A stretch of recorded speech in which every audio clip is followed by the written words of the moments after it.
नमस्कार, स्वागत है आपका न्यूज 80 पर। मैं हूं आपके साथ राहुल राणा। क्या 2027 के पंचायत चुनाव से पहले एनडीए गठबंधन बिखरने जा रहा है? क्या यूपी में अब प्रेशर पॉलिटिक्स शुरू होने जा रही है, या फिर एनडीए के साथी अलग अलग अपनी राह पकड़कर अपनी ताकत आजमाना चाहते हैं? दरअसल यह सवाल आज इसलिए हो रहा है क्योंकि यूपी में अब पंचायत चुनाव होने हैं और पंचायत चुनाव से पहले ही एनडीए के सहयोगी दल अलग अलग राह पकड़ते हुए दिखाई दे रहे हैं।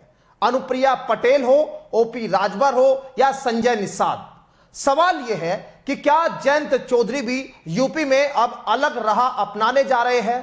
क्योंकि एनडीए गठबंधन के ये तमाम साथी जिस तरह से पंचायत चुनाव को लेकर बयान दे रहे हैं, उससे ऐसा ही लगता है। जयंत चौधरी के नेता लगातार इस बात को कहते रहे कि ये चुनाव जो है वो क्षेत्रीय चुनाव है और इस चुनाव में नेताओं को मौका मिले, ज्यादा नेताओं को मौका मिले, उनकी पार्टी के लोग ज्यादा चुनाव लड़े, जिसके बाद उसका फायदा विधानसभा चुनाव में होता है और लोकसभा चुनाव में भी होता है।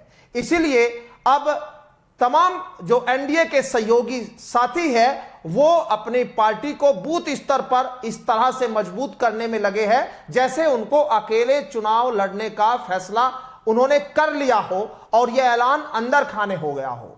हालांकि एनडीए की ओर से अभी किसी के घटक दल ने कोई आधिकारिक तौर पर ऐलान तो नहीं किया, लेकिन आप सुल्तानपुर में ओपी राजभर का बयान आप सुनेंगे तो आपको समझ आएगा, जहां ओपी राजभर ये कहते हुए दिखाई दिए, उन्होंने कहा कि ये क्षेत्रीय चुनाव है और जो नेता है वो यही चाहते हैं कि वो ज्यादा से ज्यादा चुनाव लड़े और गठबंधन में किस तरह से यहां पर वो अपनी मजबूती दिखा सके। तो अनुप्रिया पटेल वो अपनी अलग राह दिख रही है और संजय निषाद तो पहले ही साफ तौर पर नाराज थे।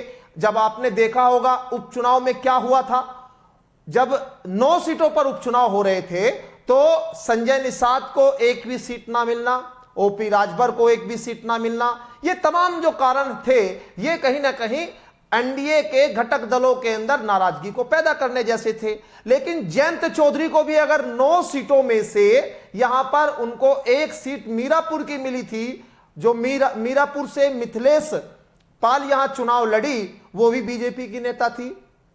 कह सकते हैं कि वो पहले पूर्व में जरूर राष्ट्रीय लोकदल से जुड़ी हुई थी, चौधरी अजीत सिंह के सामने वो पार्टी में थी, लेकिन बीजेपी से आई थी और एक सीट यहां पर रालोद को इसी शर्त पर दी गई कि बीजेपी का नेता यहां पर चुनाव लड़ेगा।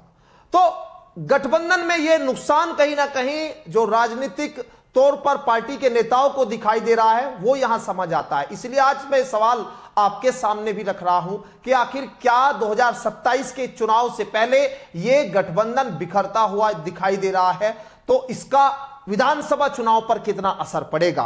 क्योंकि क्षेत्रीय चुनाव के आधार पर आप देखेंगे, पश्चिम उत्तर प्रदेश की अगर मैं खासकर बात करूं तो यहां पर जयंत चौधरी काफी मजबूत स्थिति में है। विधानसभा चुनाव में उन्होंने काफी अच्छा प्रदर्शन समाजवादी पार्टी के साथ मिलकर किया। लोकसभा चुनाव में 2 सीटें यहां पर बीजेपी गठबंधन के साथ उनको लोकसभा में मिली और उन सीटों पर उन्होंने 2 सीटों पर जीत दर्ज की।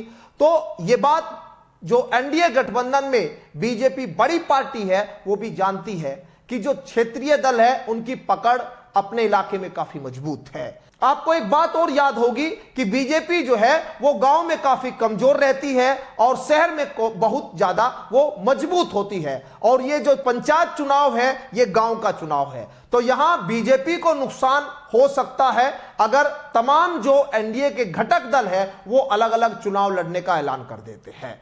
तो बीजेपी के लिए यह संकट है 2027 से पहले। आपको याद होगा यूपी उपचुनाव में यहां ओपी राजभर और संजय निषाद बयान दे रहे थे। वो ये कह रहे थे कि जो वो उनके नेता है वो भी चुनाव लड़ना चाहते हैं। काफी दिल्ली तक के चक्कर लगे लेकिन हासिल कुछ नहीं हुआ था। बयानबाजी हुई, बयानबाजी के बाद सब मामला शांत हो गया। इसलिए अब जयंत चौधरी क्या यह फैसला करने जा रहे हैं?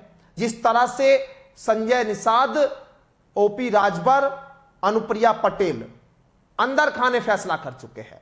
हालांकि रिपोर्ट हमारे पास यह भी आती रहती है, बीच बीच में नेता ये बताते रहते हैं कि सीटें मिली गठबंधन में तो ठीक, नहीं तो हम अकेले चुनाव लड़ने के लिए पूरी तरह से तैयार है। ऐसा नहीं है कि राष्ट्रीय लोकदल यह फैसला नहीं ले सकती। राजस्थान में भी राष्ट्रीय लोकदल यह फैसला ले चुकी है, आधिकारिक तौर पर उन्होंने ऐलान कर दिया है। आपको याद होगा त्रिलोक त्यागी ने भी वहां एक प्रेस कॉन्फ्रेंस की, वहां पर नेताओं को राष्ट्रीय लोकदल में शामिल किया और पंचायत चुनाव को लेकर यह कहा कि हम बीजेपी के खिलाफ यहां नहीं चुनाव लड़ रहे हैं, बीजेपी को नुकसान करने के लिए चुनाव नहीं लड़ रहे हैं, हम चुनाव लड़ रहे हैं अपनी पार्टी को मजबूत करने के लिए।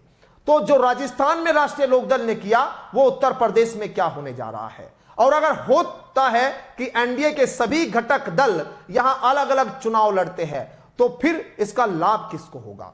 नुकसान तो बीजेपी को साफ तौर पर इसका होने ही जा रहा है, क्योंकि विपक्षी पार्टियां सपा हो या कांग्रेस हो उनके बीच भी तालमेल अच्छे नहीं है।